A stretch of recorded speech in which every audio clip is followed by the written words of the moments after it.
Pessoal, bem-vindos a mais uma edição do CROcast, o podcast do Conselho Regional da Odontologia de Pernambuco. E hoje a gente vai falar com duas feras da odontologia pernambucana.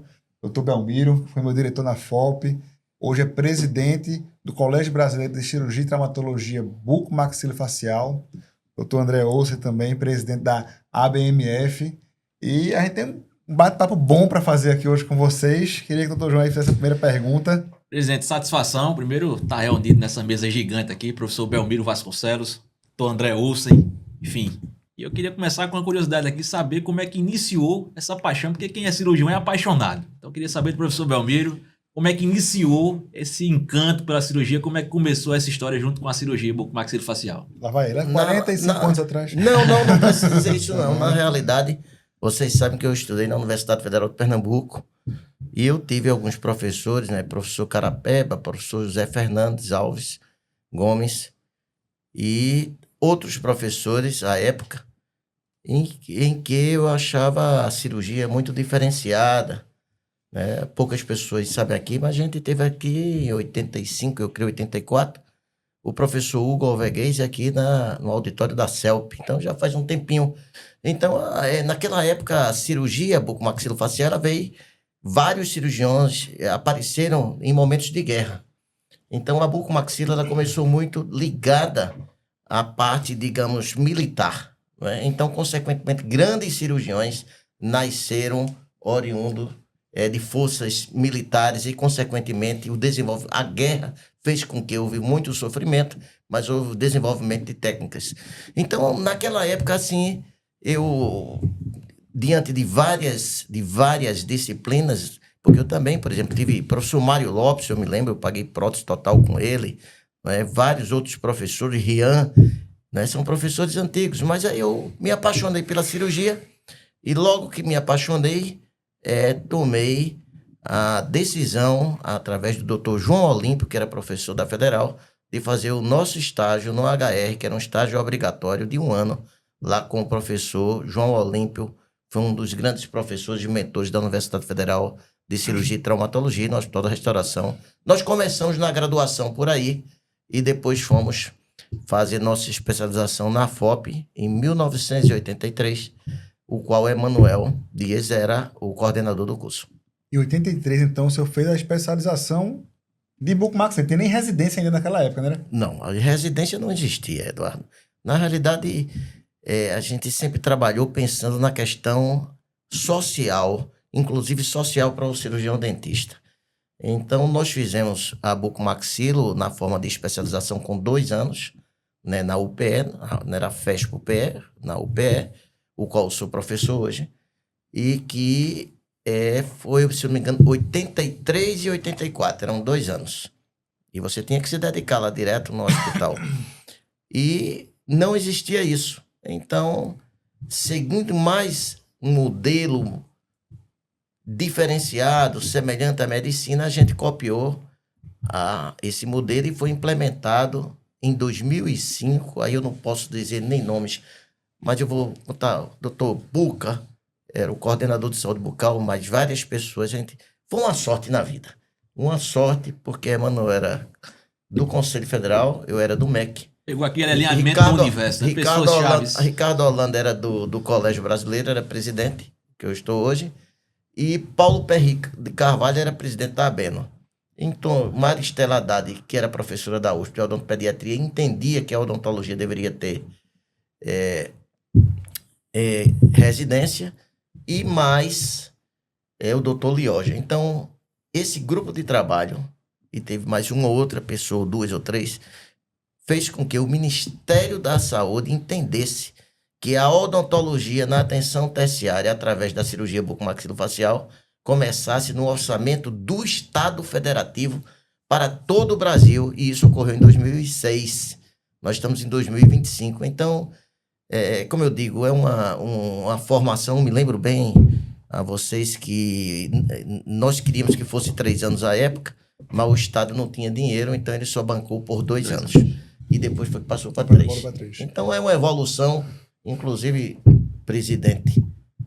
Eu queria destacar aqui a sua atuação junto ao Conselho Federal de Odontologia e ao Dr. Cláudio Miak, que nós sugerimos né? Também já tínhamos comentado com você sobre a importância da gente ampliar a odontologia na atenção terciária, vislumbrando essa possibilidade de bolsas, não só na atenção secundária, como atenção terciária. Não é possível que um patologista, um radiologista não esteja dentro dos hospitais.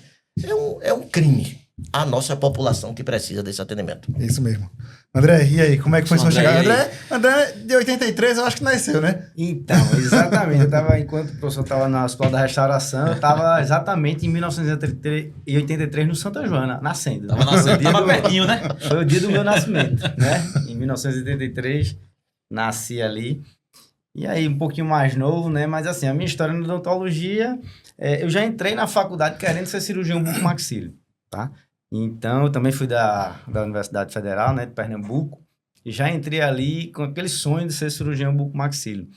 E lembro bem que a partir, assim, do segundo período, né, eu acredito que hoje nem pode isso, mas na época eu já fazia estágio voluntário lá no HR, a partir do segundo período. Depois fiz o obrigatório, que aí já era no 9º período, né, ali pelo HR também.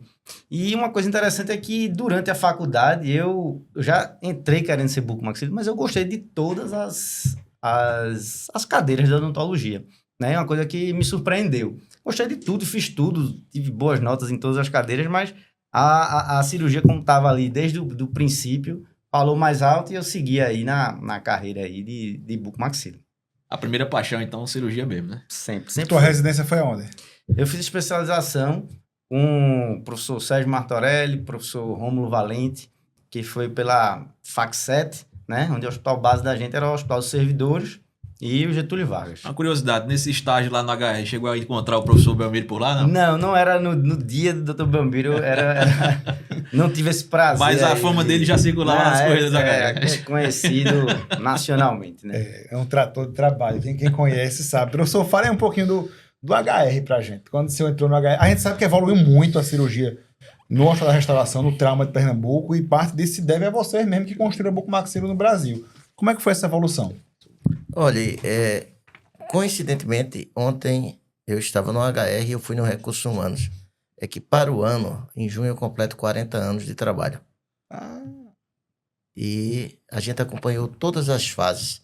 As fases, Eduardo, em que a gente utilizava, por exemplo, fio de Kirchner, Barra de Eres, e a Barra de Eres e a Maria de Ive, por exemplo, ou de Gilmer.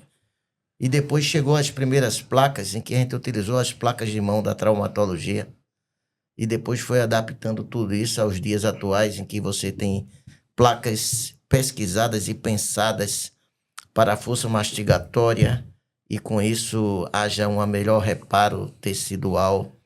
E dizer que o HR, para mim, foi mesmo eu cirurgião, não é porque eu também fiz estágios lá como aluno, é a maior emergência do Norte e Nordeste. Então você aprende coisas que você não tem noção, você vai para alguns lugares e não encontra. Por exemplo, todo mundo fala muito hoje de cirurgia ortognática. O que é cirurgia ortognática? De onde veio a fratura, de onde veio a osteotomia LEFO 1? Da fratura LEFO 1, da traumatologia. De onde veio, hoje você fala, a osteotomia sagital feita pelo Dr. Hugo Alveghese? Exatamente, eu já tive várias fraturas igual aquela, só que hoje as fraturas são feitas controladas. E quero dizer aqui que tudo evoluiu para o bem do paciente. Por exemplo, eu já fiz fraturas, redução de fraturas, tendo motor de furadeira. Black Decker. Porque isso era antigamente utilizável pelos traumatologistas e por nós. Hoje não se admite, porque você vai levar um processo ético e até outro tipo de processo. Eu lembro dessa questão da furadeira, porque quando eu estagiei, também escolhi o estágio na época no HR, que eu achava que queria ser buco, terminei indo pra prótese. Mas eu lembro demais que eu tomei um choque. Quando eu fui pra ver a cirurgia de buco, uma Black Decker mesmo, furando o osso, eu disse, meu Deus, o que é que tá acontecendo aqui? Hoje é inadmissível se usar num paciente uma furadeira, mas na época era o que tinha. E não era na odontologia só não, né? Ortopedia, neuro, onde tinha cirurgia grande, você terra lá com a Black. Para furar o ossinho tem que ter a Black Decker. As cirurgias em conjunto, geralmente se entra em bloco, né? O pessoal da ortopedia e a bucomaxilo. A neuro chamava muito a boca. Hoje, eu quero dizer que o cirurgião dentista bucomaxilofacial está lá na atenção terciária, o qual torna obrigatória a presença do cirurgião dentista nas unidades de traumas. Não tem para onde. E as unidades de trauma têm uma característica. Ninguém vai fazer cirurgia sem anestesista. Então, em média, tem 6 a 8 anestesistas. Quem faz o primeiro atendimento normalmente é o cirurgião. Tem 5, 6 cirurgiões gerais. Depois tem a traumatologia com mais 4 ou 5. Tem, em média, 2 bucomaxilofaciais por plantão. Aí tem um cirurgião vascular. Então, veja aqui. E tem a neurocirurgia, que normalmente tem 4 neurocirurgiões. Então, um plantão de unidade de trauma tem 18 a 20 profissionais. Eduardo, não é brincadeira. A quantidade de gente que é atendido, oriundo de acidentes de motos, são muitos. Vocês salvam mesmo. A gente teve até estímulo a matéria de jornal falando sobre trauma de acidente de moto, acidente de carro, queda. A questão dessa uberização, tem Uber Moto agora, enfim, que a gente acha que isso é um crime acontecer porque é o mototáxi legalizado e trazendo acidente. Mas, André, fala um pouquinho desse processo de evolução que você viveu também, né? Isso, eu sou um pouco mais novo, mas passei por todo um processo. Um exemplo que a gente dá, assim, bem claro, eu lembro do início dos planejamentos de cirurgia ortognática, por exemplo. A gente já chegou muito plantão, a gente tá ali com um gesso, né? Uma serra, serrando o gesso, colocando aquele gesso na mão, fazendo um planejamento meio que artesanal, né?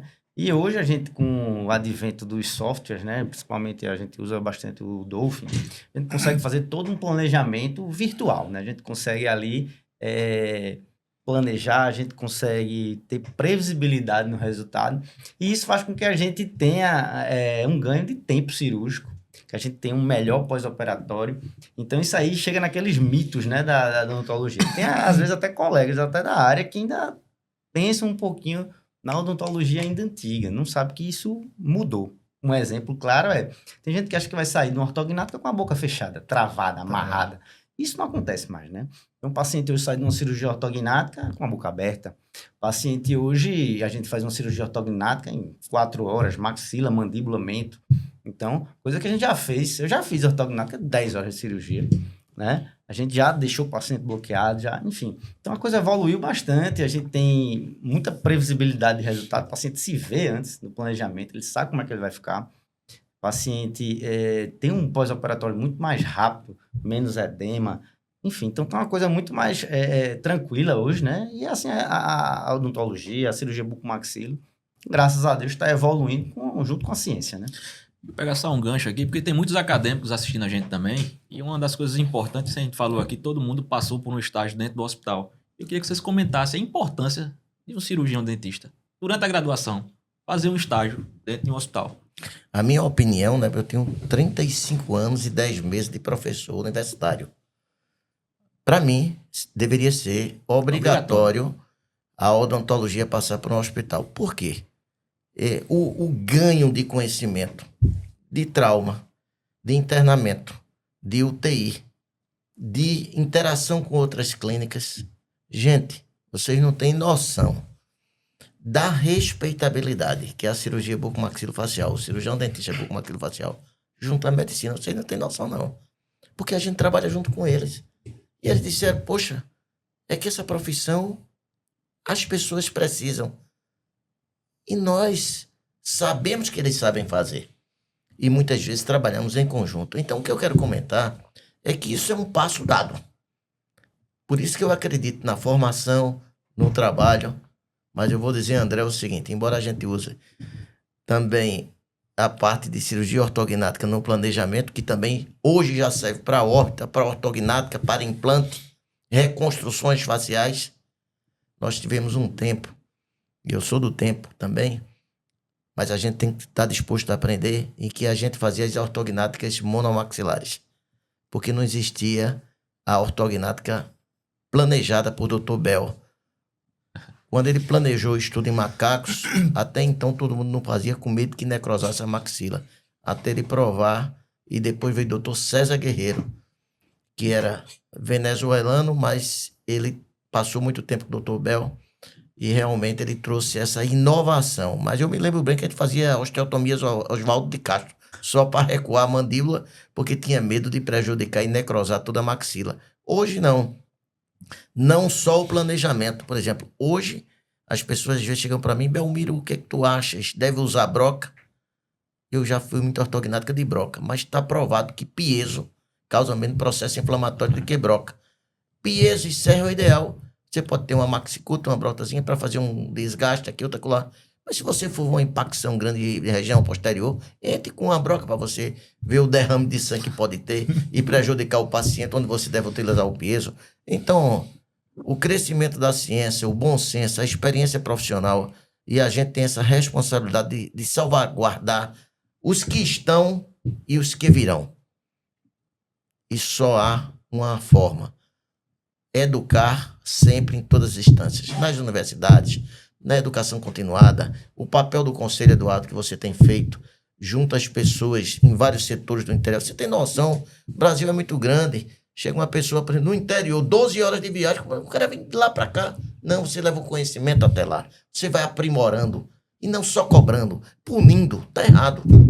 Vamos educar os nossos colegas Deixa eu e só melhorar. pegar um parênteses. O Belmiro tá falando isso agora porque a gente fez uma caravana pelo sertão do Pernambuco todo, mas rodou muito sertão, Araripina, Oricuri, Afogado da Engazeira.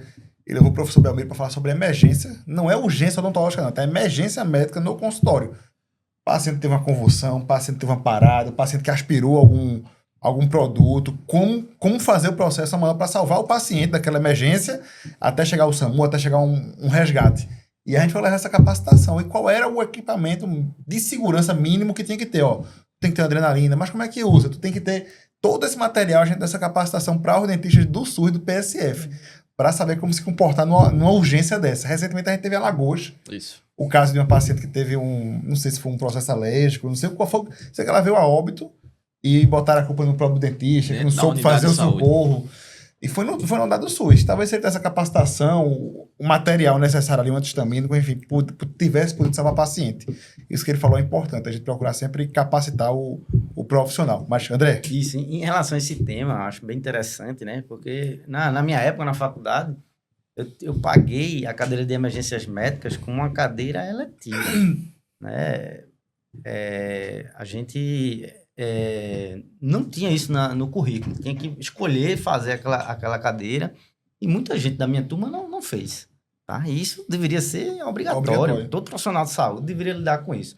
Hoje eu dou aula em 6 especializações e da odontologia, né? Não necessariamente bucomaxilo. E uma das cadeiras que eu dou essa aula é de emergências médicas. E é impressionante como os colegas rezam e fazem uso de Santa Polônia, né? Porque os colegas não têm nada de suporte básico de vida no consultório, não tem drogas, não tem materiais e contam com a sorte, né? Então, primeiro de tudo, a gente precisa ter os equipamentos mínimos básicos, né, de suporte de vida, e a gente precisa ter treinamento, né? Também não adianta ter o material e não saber usar. você vai matando a pessoa. E aí eu faço sempre uma pergunta, né? Eu já começo a aula já mostrando casos de morte mesmo. Impactando, né? Impactando, né? O aluno chega a ficar com medo. Eu mostro vários casos. E casos nos jornais que aparecem de um paciente que morreu, que não houve o suporte, né? E eu pergunto, você trabalha onde? Aí a maioria, muito dentista ali do interior. Não, no interior. Você acha que se um paciente morrer na sua cadeira, você vai fazer o quê? Vai todo mundo saber disso no seu interior. Você vai fechar seu consultório, vai acabar a sua carreira. E, claro, a vida do paciente, lógico, em primeiro lugar. Eles já ficam, né, assustados.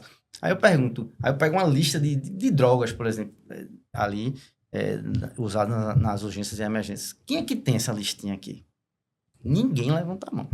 Isso é impressionante. Então, assim, é algo que a gente precisa ter cuidado e precisa disseminar aí para os colegas, para que eles tenham, né? Lá eu trabalho também no serviço público e eu faço a solicitação todo ano, até porque, por exemplo, a adrenalina, que é uma droga que a gente usa bastante aí, né, no choque anafilático, por exemplo, pode salvar uma vida, né? Ela tem uma durabilidade de 1 ano só. Então a gente não adianta só pedir, ter aquela caixinha de adrenalina durante que dá 5 anos, aquela caixinha Usar para não usar e no renovar máximo também, né? 1 ano. Então você tem que estar renovando, você tem que estar cobrando do poder público, né, que tem esse material em todo posto de saúde. Qualquer cirurgião dentista que esteja atendendo, não precisa ser bucomaxilo, não. O clínico está fazendo uma restauração, ele pode precisar ali anestesiar o paciente, o paciente pode evoluir ali com um choque anafilático, que precisa ter a droga de suporte. Então, todo serviço, tanto particular quanto público, deveria ter todo esse material. E isso a gente sempre reforça nas aulas. E não é tão difícil, não. A gente pensa que é alguns casos, mas essa semana eu estava até comentando com você que eu peguei o caso de um paciente, acho que 9 anos de idade, que é alérgico, de fato, a anestésico. Não é um anestésico em si, não é um método parabénico com conservantezinho, mas que a gente vê que acontece. Se você não estiver preparado dentro do seu consultório, de fato, o caminho é como o André disse aí. E outra coisa, né? A gente está na presença de alguns aqui, mas jornalista parece que detesta dentista. Paciente levar uma queda na frente do consultório e morrer, a manchete do outro dia é: paciente morre em consultório odontológico. Daqui que vão descobrir que não foi na cadeira, foi na porta, o nome já tá na cidade, já tá. Isso. É uma curiosidade e é verdade, tá? Eu tive um colega que um paciente sofreu uma parada cardíaca na recepção do consultório. Ele não tinha nem entrado, foi na recepção. Mas e aí? Parada cardíaca, chamou o SAMU, chegou aquela... confusão. A confusão, quem é que vai saber se foi dentro, se foi fora? Mas foi antes da consulta. Antes da consulta, ele estava na cadeira, na recepção. Agora veja, coincidência, a gente tem uma média de 200 mil óbitos por parada cardíaca anualmente no Brasil. 200 mil. Isso aí pode ser... Pode ser aqui. Aqui, pode ser Pelo no teu amor de consultório, pode ser na tua cadeira. Então, assim, a gente tem que estar apto para, se isso acontecer, você dar o suporte básico, né? E se livrar também de um processo, né? Isso. Eu queria acrescentar só uma coisa. Se você pegar ali em 5.081, existe um item separado, Perfeito. em separado, sobre o atendimento de urgência. Então, o que significa? Enquanto o que você aprender em aulas, na graduação e pós-graduação, você pode realizar, lá tem um item específico, o que significa que, teoricamente, é muito mais importante. Você tem a obrigação Isso. de prestar socorro ao paciente, mesmo que seja fora da sua área de atuação, para salvar a vida dele. Mas eu quero dizer uma coisa aqui que ocorreu. Eu dou aula sempre dei muita aula de emergências, anestesiologia. Ricardo Holanda dava muita de anestesiologia. E eu tive uma sorte de ter dado uma aula e um aluno morava em aldeia. E ele estava com o pai, no final de semana, brincando de sinuca, e o pai teve um infarto. E ele ligou para mim muito feliz, porque ele salvou o pai, porque eu tinha ensinado a ele a fazer reanimação cardiopulmonar. Isso é um fato real de um aluno. Ele não tinha nem se formado Na graduação. na graduação, mas ele tinha aprendido. Ele estava já se formando. Ele veio agradecer a mim, porque ele salvou o pai dele numa mesa de sinuca. Caramba. Deixa eu só deixar o assunto mais leve um pouquinho, João, por favor. Tranquilo. A gente tem um debate grande na odontologia hoje, que é a questão das cirurgias estéticas faciais, cirurgias da face, que na prática elas já são feitas pela bucomaxilo. Um ortognático é uma cirurgia estética facial que você está fazendo no paciente. E a gente está vendo que na odontologia isso vem evoluindo muito. Com a harmonização orofacial agora veio a questão da lipoplastia de papada, platinoplastia, enfim, lip lift, tem várias técnicas surgindo e a odontologia, a ciência evolui muito rápido e as técnicas evoluem muito rápido. Eu sempre fui contra a gente taxar, dizer, isso aqui, essa técnica é proibida. Eu digo, vamos tentar uma técnica um pouquinho diferente e a lei não alcança mais aquele procedimento. E aí eu queria saber, assim, o colégio que tem auxiliado muito o Conselho Federal na construção de uma regulamentação, a ABMF também, como é que vocês estão vendo isso enquanto entidade? Bem, Eu dei uma respirada fundo agora. Tema polêmico. Falo como, Tema leve. vou falar como presidente do colégio. Colégio. Eu posso falar. Então, nós diante de várias reuniões com o presidente do CFO, nós entramos no entendimento da necessidade do amadurecimento pela formação, núcleos de formação, e trabalhar junto à segurança do consultório e mais, nesse primeiro momento, trabalhar sobre a égide do procedimento estético e não da cirurgia estética propriamente dita. Por quê? Porque isso pode levar a grandes embates. Então, por exemplo, ortognática é função e estética. E ninguém questiona. Mas se eu digo que eu estou fazendo cirurgia estética, eu já começo a ter uma certa dificuldade de embate com outras profissões que não nos interessa. O que nos interessa é o avanço. Então, na realidade, a resolução 230 ela é clara. E muitas pessoas estão respondendo o processo, porque nela está clara. Você pode fazer lip lift, bichectomia, mentoplastia, lipo de papada. Ponto. Embora, na traumatologia, o SUS permita que você possa fazer acessos fronto-orbitais, está lá pago. Era um ponto que eu queria levantar, professor. Dentro da traumatologia, com esse avanço de mexer até em orelha mesmo, Não, nas lesões. traumatologia está o cirurgião bucomaxilo pode fazer pavilhão, hélice, ele pode fazer. Está lá escrito no Ministério da Saúde. O Ministério da Saúde, na verdade, quem pode ser prescritor é médico e cirurgião dentista. E o Ministério da Saúde reconhece que essa parte o cirurgião dentista poderá fazer, porque ele interna, ele faz, o hospital cobra, o Ministério paga e o paciente é atendido do começo à alta. Agora, o que é que ocorre? Eu acho que o embate não é necessário. Né? Ninguém questiona mais o bucomaxilo de acessão à órbita. Ninguém questiona o bucomaxilo de fazer uma ortognática, uma reconstrução facial. Quantas reconstruções infraorbitárias o bucomaxilo faz? Não há questionamento. Então, o que eu sugeri ao presidente, e ele está analisando com toda a sua equipe, é que nesse momento nós vamos trabalhar, aí eu falo como presidente do colégio, trabalhar em procedimentos estéticos que já estão acoplados ao SUS e que nós temos que flexibilizar a resolução no sentido de ampliar os procedimentos, fazer os núcleos de formação no Brasil e a partir dos núcleos de formação nós vamos colocar. Então, nós temos muito cuidado. Vocês sabem que antigamente, não quero fugir do tema, mas é importante, só tinha mestrado e doutorado e pós-doutorado em Araçatuba, em Piracicaba, na USP e na PUC. Em 2002 nós montamos um mestrado e doutorado na UPE, que até hoje não teve nem outro, o mestrado e doutorado e mestrado em cirurgia bucomaxilofacial. Odontologia em cirurgia bucomaxilofacial. É o único da região norte-nordeste, não tem nenhum outro. Até hoje, foi criado em 2002. Consolidadíssimo. Consolidadíssimo. O que eu quero comentar é o seguinte, nós acreditamos na formação. Eu não tenho dúvida que o cirurgião bucomaxilofacial vai chegar a tudo isso. É uma questão de organização. Agora, o que ele não pode é querer colocar assim, trocar os pés pelas mãos em um momento de rápido, onde a gente pode crescer de forma tranquila, porque isso, como eu já falei, o bucomaxilofacial, junto com a equipe médica na unidade de trauma, já está mais que consolidado. Gente, teve um caso aqui, essa semana, eu não vou dizer o nome, que ele me permitiu, de uma pessoa muito competente, que é bucomaxilo, que foi atendido num hospital privado. E quando chegou o filho da paciente, a paciente, o filho a mãe do paciente que tinha levado um corte no lábio, é dermatologista.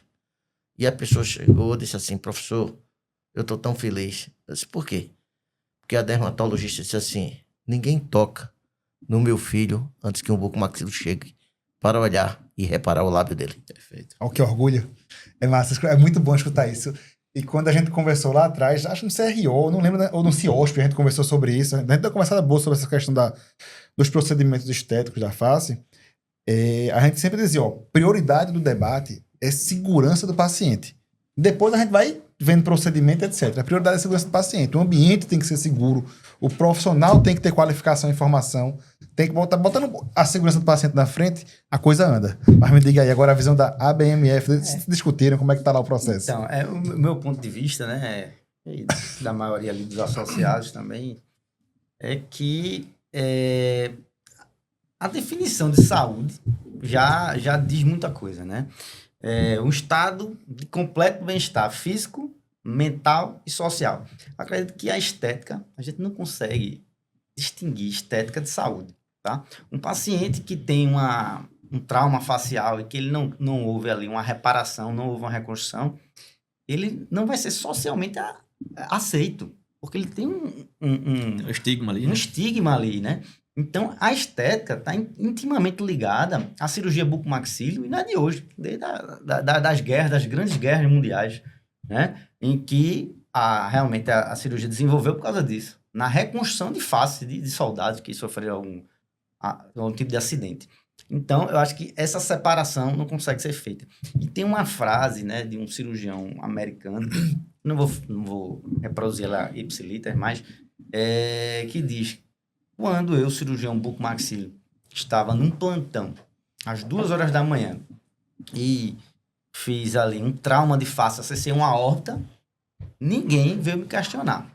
Agora, quando eu peguei um paciente eletivo e pagante e tirei uma faixa de pele da sua pálpebra, uma blefaroplastia, eu fui questionado enquanto a minha capacidade técnica e científica. Então, para mim, isso não faz o menor sentido, a não ser uma situação aí de reserva de mercado. Que cada classe tem seu direito de brigar pelo seu... Até porque, se a gente parar para pensar... Mas eu acredito que é isso. A reconstrução do lábio leporino. As fissuras. Exatamente. Entendeu? A gente aqui em Pernambuco, qual é o serviço que tem aqui em Pernambuco que faz esse... Lá em Petrolina mesmo, o pessoal tem um serviço belíssimo também. Próprio... Normalmente o IMIP... Olha, veja, na realidade isso começou há muitos anos. Tanto eu como o Emanuel, a gente fazia fissurados lá palatais no Oswaldo Cruz. De anos, mas não foi pouco não, foi muito. Não tinha serviço do IMIP, não tinha serviço. Então, um cirurgião plástico, amigo nosso, Marcos Barreto, que é um dos melhores cirurgiões em queimados, e uma pessoa humana e boa, do HR, ele nos chamou para a gente botar o centrinho em Pernambuco. E nós fomos até o Rio Grande do Norte, que tinha um, isso eu me lembro bem, e nós tentamos colocar no hospital Oswaldo Cruz. Qual o problema? É que o fissurado às vezes ele tem síndromes, então ele precisa de pediatra, precisa de clínico geral. Muito profissional, né? E o que ocorre? A gente não conseguiu montar, ou no HR ou no Oswaldo Cruz, essa estrutura de multiprofissional. Então o IMIP conseguiu. Então aí ele foi colocado o centrinho lá no IMIP, porque o centrinho era como fosse, tinha que sentir o mesmo protocolo do centrinho de Bauru. E por sinal eu quero dizer aqui, se vocês olharem aqui, Dr. Gastão e toda a fundação do maior centro de fissuras labopalatais da América Latina começou com cirurgiões dentistas da Faculdade de Odontologia de Bauru, USP. É preciso ser colocado isso no papel da história. Isso. E aí pegou um ponto certo. A gente esquece muito da história. Quando a gente vai falar de anestesia, foi um dentista que sistematizou a anestesia para a medicina. E aí a gente tem aqueles processos judiciais agora questionando se o dentista pode ou não fazer uma sedação mais profunda. Gente, no início, quem sistematizou para a medicina foi o cirurgião dentista. E não foi só o óxido nitroso não, tá? Até aquele mecanismo que era com éter, que ficava gotejando, foi um dentista que desenhou aquilo dali para as cirurgias dele de extração dentária. O médico olharam e disseram, poxa, massa, eu vou usar também. E aí começaram a aprofundar nas cirurgias. Eu estava procurando estudar um pouquinho da história. Na verdade, foram dois. O Dr. Horace Welles e o Dr. Morton. Isso, acho que o Morton. Certo? O Dr. Morton, não, os dois foram que fizeram uma briguinha entre os dois. Mas isso não importa. Isso foi na universidade, em Boston, na Universidade de Harvard, quando se aprendia em anfiteatros. Está lá no livro da história. Então, o que eu acho é o seguinte. Eu, particularmente, eu não tenho qualquer interesse como pessoa, como presidente, brigar com qualquer sociedade de medicina por um simples fato. Porque nós trabalhamos em conjunto. Sim. O bucomaxila é quem mais trabalha com médico. E nós não temos qualquer dificuldade em relação a isso. Porque isso é uma coisa natural. Agora, o que é preciso é entrar numa linha de entendimento. Quero dizer a você que nós estamos tratando disso. Porque nós entendemos que há espaço para diálogo e crescimento conjunto. Eu acredito nisso. E nós vamos vencer, Eduardo, se Deus quiser. Vamos, eu tenho essa consciência, a gente está no caminho certo. Tem um time bom que está construindo isso, vocês fazem parte desse processo. Diga aí, João, você vai botar. A competência eu acho que é indiscutível. Como a gente está falando, quem faz uma fratura Lefort 3 não vai se discutir uma aplicação de um botox, isso é indiscutível. Eu fui proibido de fazer botox. Teve uma época que era proibido. Porque eu não posso dizer. E nem quero dizer. Mas eu fui proibido de, inclusive, dar um curso no Congresso, porque o responsável pelo conselho achava que não deveria dar. Então era a doutora Cátia Guerra, que era presidente, disse, eu vou dar e pronto. E dei o primeiro curso sobre botox contra as vontades, porque as pessoas achavam que a própria odontologia achava que a odontologia não poderia ser feita. Eu enfrentei esse debate no conselho e peguei essa transição, professor, que eu escutava de colegas conselheiros dizendo, não, isso é coisa de dermatologista, isso é coisa da medicina. Minha gente... Até a questão da cadeira, não é isso? Você pegou esse debate lá da... a gente pegou um debate que foi se para ser dentista reconhecido tinha que ter uma cadeira odontológica. Eu falei, minha gente, vocês estão... A discussão está completamente errada. O bucomaxila, ele não é dentista porque ele opera numa maca. Ele é outra profissão. E aí começou o debate, porque tinha alguns profissionais dentistas no início da ROF que não tinha equipamento, aquele equipo, cadeira odontológica, com sugador. Era uma maca para atendimento. Era uma maca dermatológica, que hoje é normal tá nas clínicas de harmonização orofacial. E aí, aquele debate na fiscalização, na ética do CRO, pode, não pode, você via a diferença de cabeça. Não vou nem falar de geração, porque o senhor é da geração, tem uma cabeça mais evoluída, uma geração mais recente. Mas a geração passada tinha essa dificuldade. Eu tive dificuldade mesmo no conselho. Eu sei, você acabou de dizer. Fui dar uma palestra e foi proibido. Mas eu sou insistente. Eu disse, nós vamos dar palestra, porque eu acho que o cirurgião dentista tem condições de fazer isso. Eu não vou dizer que é a primeira ou a segunda, mas no COPEL, que era um grande congresso aqui, eu fui lá e passei 4 horas falando sobre toxina botulínica utilizada na odontologia. Quando era proibido tudo. Eu lembro, não, o CFO chegou a fazer uma resolução proibindo o uso de botox. Proibindo mesmo, escrito, proíbe. E preenchedores por cirurgião dentista. Veja como a gente evoluiu. E não tem muito tempo não, viu? 2011, por aí. Primeiro para fim estético, né? Depois começou a permitir para fim de tratamento da parte de DTM, enfim. Foi subindo, foi espalhando um pouquinho. Mas André ia falar uma... Não, eu digo que isso não é uma briga só no Brasil, tá? Isso é no mundo todo, inclusive nos Estados Unidos. Existe uma briga aí entre o cirurgião dentista, que faz a cirurgia estética da face, cirurgião plástico. Isso não é só aqui, tá? Lá, por exemplo, tem 14 estados que já existe uma jurisprudência lá em que os cirurgiões dentistas podem fazer cirurgia estética da face. 14 estados nos Estados Unidos, como um todo, né? Mas alguns não. Então, lá eles têm algumas leis diferentes, né? Um estado funciona diferente do outro. Então, assim, isso não é uma briga só nossa. Eu acho que é natural. Eu acho que cada classe vai brigar pensando, vai puxar a sardinha pro seu lado. Isso é natural. E a gente, cabe a gente, como cirurgião dentista, né? Nós somos bucomaxila, mas a princípio tudo somos cirurgiões dentistas. A base é cirurgião dentista. Precisa brigar pela nossa classe, tá? Eu acho que a gente deve bater o pé ali e brigar pela nossa classe, como a classe. A medicina deve brigar pela dele também. Enfim, eu acho que cada um... Porque eu vejo colegas, né? Até mesmo nessa época de harmonização, eu acho que isso não é competência. O cara nem entende, nunca estudou a respeito, não faz e não quer que o colega faça. Isso, para mim, não faz o menor sentido. O quanto a odontologia consiga e possa crescer, lógico, dentro da nossa área de atuação, da face determinada, claro que aí não pode ter gente que está querendo mexer em tudo. Não, deixa eu dar uma pausa aqui, porque sentido, o conselho fez duas, não, fez mais suspensões, inclusive, fez mais suspensões, dentista fazendo glúteo, fazendo lipo de barriga. Eu digo, minha gente, assim, aí a gente faz a suspensão, a suspensão cautelar. Que é a interdição cautelar, suspende 30 dias, 60 dias, há processo ético, vai até a cassação do profissional. E o profissional que faz errado fica com raiva da gente. Absurdo, você não me deixa trabalhar. Eu digo, pelo amor de Deus, eu vou fazer medicina, meu filho. Cirurgia aqui, ó, é fácil, não é? E a gente vem com alinhamento até com o CREMEP aqui em Pernambuco. Isso aí tem uma discussão muito boa. A gente entende que a briga não é medicina ou odontologia. A gente vê o preparo, como eu digo, chega um colega, eu mostro, uma pessoa que é capaz de executar, consertar, porque só diz é carniceira. Eu digo, não gosto como o paciente chega, mas quando um paciente sai dentro do centro cirúrgico, aquela reconstruído. Então, eu digo, uma pessoa que é capaz de fazer isso faz. Mas a briga, eu digo, não é dentro da medicina da odontologia. Porque a gente sabe que os únicos profissionais aptos a prescrever, a anestesiar, a suturar, é a medicina da odontologia. Então, a gente vê profissões aí que não atendem nenhum paciente. Não vou citar aqui para estar entrando na discussão a fundo. Mas profissões que não atendem nenhum paciente fazendo da unha do pé ao fio do cabelo. Enquanto a gente trata uma região que a gente estuda 5 anos dentro da graduação, fora as especializações. Então, eu acho que... Eu particularmente, eu acho que o cirurgião dentista, ele tem condições de evoluir muito. A profissão, inclusive, ampliar o campo de trabalho. O que é preciso, e aí eu falei, a gente estava falando da Abeno, Renata Stein como vice-presidente do colégio da Abeno, que a gente tem que colocar assim, o que é que o cirurgião dentista pode fazer de fato? Uma coisa é conhecimento formativo e informativo. Conhecimento formativo é aquele que você estuda e pratica. O informativo é aquele que você tem uma aula.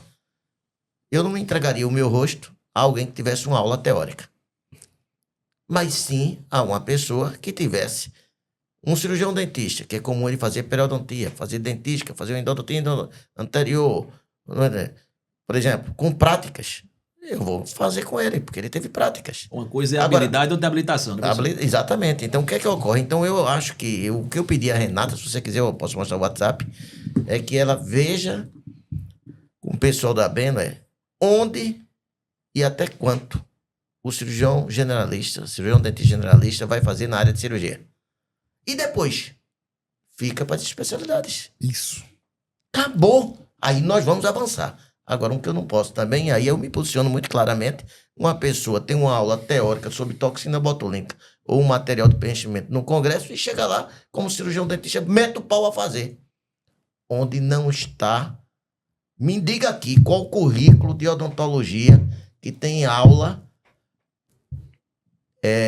formativa em harmonização orofacial. Na Não graduação, tem. É só realmente, informativo. Então, informativa, quando tem. Então, o que é que ocorre? Então, o que eu defendo? Eu defendo que isso é um senso de responsabilidade com o profissional e com a Mas população. peraí, tá acabando o tempo, eu tenho que perguntar para vocês aí como é uma coisa. Posso ir embora. Chega, me atropelei aqui A agora. conversa tá boa, a gente vai. Mercado de trabalho para buco-maxilo.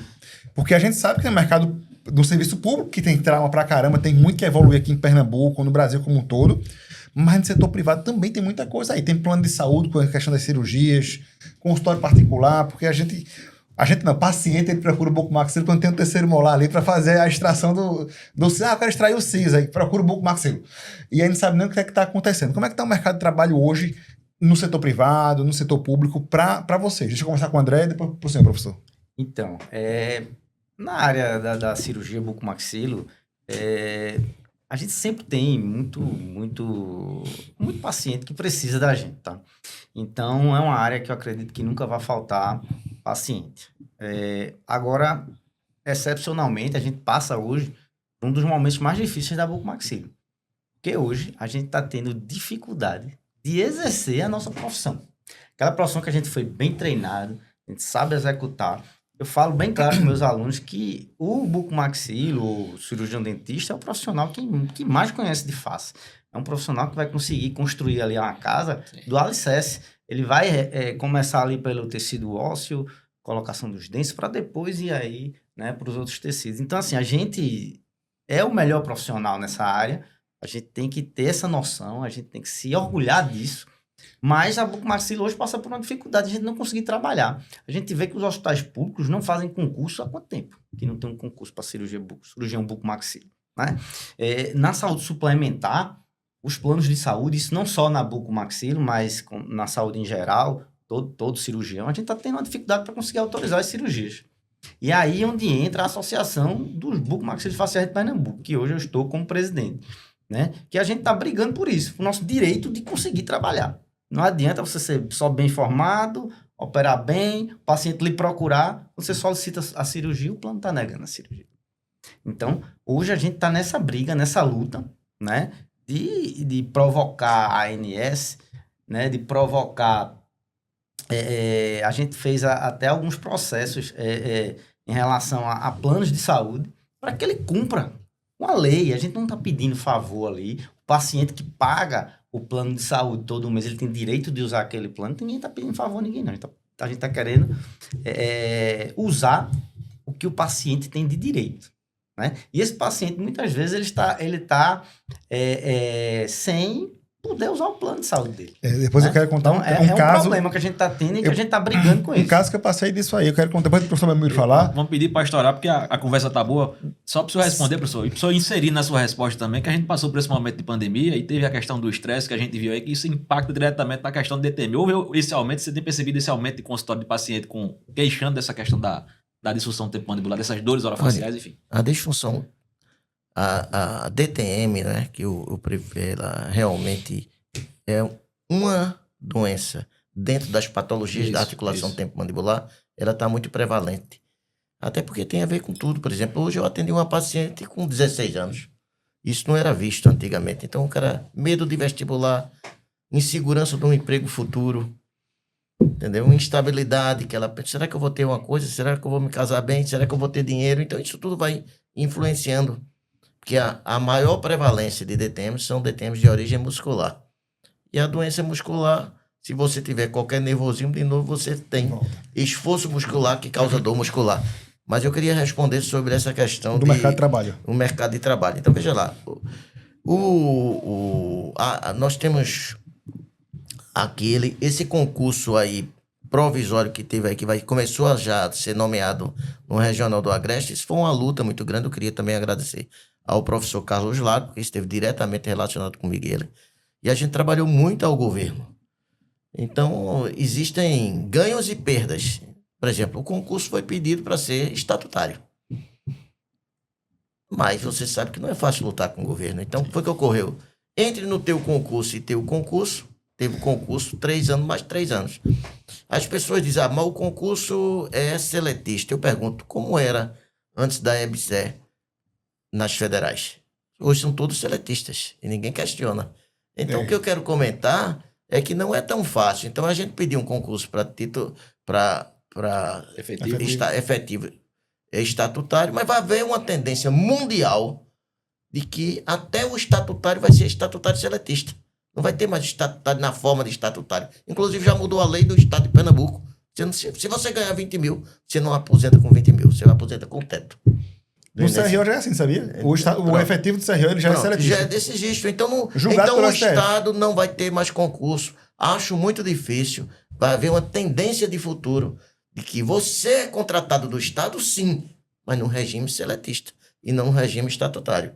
Então, por isso que isso ocorreu. Mas acho que é um avanço. 19 vagas. Eu não me lembro quando o último concurso que teve, chamado 10 anos, 8, 3 pessoas, ou 4, 5. Nós tivemos 19 vagas agora. Não foi o que a gente quis. As pessoas, mas é isso aí, ainda não saiu a carreira. Houve vários acordos e o nosso salário base é exatamente igual ao da medicina. Ninguém ganha uma guerra de vez. De uma vez. Ninguém está colocando. Mas, por exemplo, é preciso lembrar que nós saímos da carreira de analista para cirurgião bucomaxilofacial. Será que é pouco? Pergunto, quem fez? De analista para ser... Só tem 2 carreiras. Médico e bucomaxilo, como carreira à parte. Uma luta dura. Não foi fácil. Então, há limitações de sentido. Quanto aos planos de saúde, nós estamos com vários problemas no Brasil inteiro. Nós fizemos agora um questionamento grande à ANS sobre por que não liberar uma guia para um bucomaxilo se ele está registrado no conselho, porque não faz parte do corpo clínico. Porque nós só indagamos com fundamentos. Agora, você sabe que nós estamos, tanto eu como o Gilberto, há 5 anos na Câmara Técnica do Conselho. Isso. Quantos processos chegou ao Conselho, porque Eduardo é um cara trabalhador. João Eduardo é trabalhador. Você vê, esse cara tá fazendo errado, eu mando para você. Quantas vezes chegou um processo solicitando uma coisa tudo incompleto? Então, o que é que ocorre? Então, o Conselho está preocupado. O que a gente tem que fazer é o seguinte: nós não podemos dizer que tem uma denúncia coletiva onde é uma pessoa. Junta 5, as negativas todinhas, manda para o Conselho. O Conselho está ao teu lado. Fundamenta, pelo amor de Deus. Fundamenta. Fabrício não está aqui. Então, aqui você, como eu falei, não, eu, Fabrício e Gilberto. A gente sempre é muito amistoso, porque a gente é técnico. Ali é técnico. Se mandar para o Conselho Regional de Odontologia, ele vai apurar. Aqui eu tenho um presidente, que eu nunca vi um presidente trabalhar tanto pelo Conselho. Pô, professor, obrigado. Não, eu não estou lhe colocando não, porque se não trabalhasse eu diria. Da mesma maneira, eu não quero nem saber. Agora, eu estou comentando aqui, não foi apurado porque não chegou. Se chegar na Câmara Técnica, nós vamos apurar com seriedade baseado na lei. E deixa eu falar aqui da Câmara Técnica uma coisa, rapidinho. Produziu 2 documentos, 2 pareceres técnicos. Lembra, Belmiro? Para orientar a questão dos códigos que era CBHPM, CBHPO, para ajudar a bucomaxilo. E que foi copiado por outros estados, esses pareceres técnicos. E eu sinto falta que, assim, tem gente boa no Brasil todo para produzir esses pareceres técnicos, até o próprio Conselho Federal emanar isso, porque vem com muito mais peso, porque ajuda a categoria e norteia o profissional a dizer, até aqui eu estou fazendo certo. Mais do que isso, eu já não estou caminhando tão na linha. Mas, pessoal, a gente já estourou o nosso tempo. Estourou o tempo hoje, a conversa Eu vou... Mas é importante que os planos de saúde realmente eles estão, de certa forma, arbitrários. Então, demais. Principalmente quando tem uma junta odontológica que a terceira pessoa que desempata é uma pessoa que ele coloca. E por isso que nós sugerimos a você, e foi feito, para o TJ Pernambuco, TJPE, MPP, MPF Os tribunais, foi os tribunais. colocado Tem e a ANS. bucomaxilofaciais oriundo da lista do da conselho. lista do conselho. Por quê? Porque não é justo. Porque eu vejo coisas arbitrárias. Um pede demais, outro nega tudo. Não é possível. Tem que ter bom senso. E a gente tem um manual de boas práticas para o Brasil inteiro. E nós vamos agora fazer um estudo com equipe.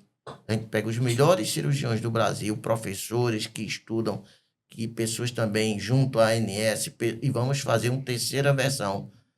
Porque é ruim com ele, mas pior é sem ele. Pelo menos é um caminho e estamos abertos. Eu vou dar um depoimento que eu passei por isso. Paciente minha, ela, 18 para 19 anos, eu acho, e morar na Austrália. O pai dela é dono da empresa, uma empresa grande, e estava com o terceiro molar impactado, abraçado no alveolar inferior, o superior, já quase dentro do seu maxilar, não tinha condições de operar em consultório. Quem operasse em consultório era maluco e assumia o risco gigante de fraturar a mandíbula, de entrar dentro do seu maxilar.